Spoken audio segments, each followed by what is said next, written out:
Most modern scholarly approaches to religion are based, in my opinion, on the false and mentally crippling idea that the only kind of knowledge we humans can have is limited to the empirical order. We have to see, hear, taste, touch, or smell something to know it.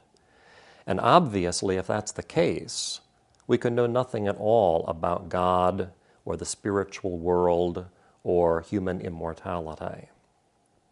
Modern scholars, therefore, who have this empirical bias are essentially limited to doing one of three things.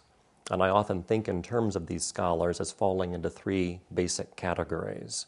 We could call them primitivists or reductionists on the one hand, functionalists, a second group, and what I call fideists, a third group.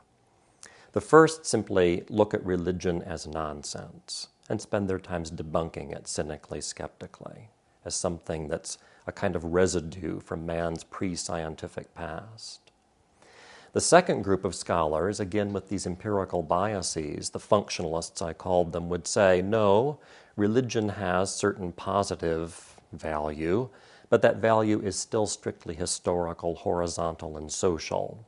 Religions promote virtue, honesty, justice, and so forth.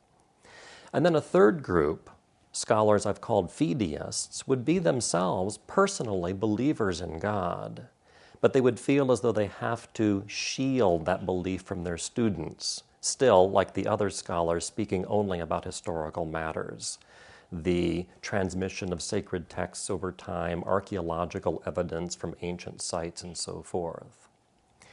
In striking contrast to all of those groups, perennialist scholarship begins with the conviction, as Frithjof Schuon would put it, that man is made for the absolute.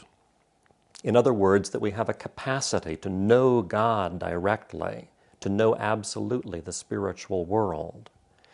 The world's religions, for the perennialist, are like condensations or crystallizations of that supreme truth, that wisdom. And they are at the same time, if you will, training programs or methods whereby we can come to acquire that knowledge and understand God directly. Put the point differently, the perennialist teaches about religion, he writes about religion with the idea, with the conviction that his teaching and writing can have a transformative impact on his students, changing not simply how they look at the world, but the world that they look at, changing the kind of people they are. I think in this regard of something that the great metaphysician and art historian Ananda Coomaraswamy once said. He was asked about his own scholarship, and he said that he did what he did in the first place for his own soul's salvation, and secondly, for those who might benefit from his results. And this seems to me characteristic of all perennialist scholarship.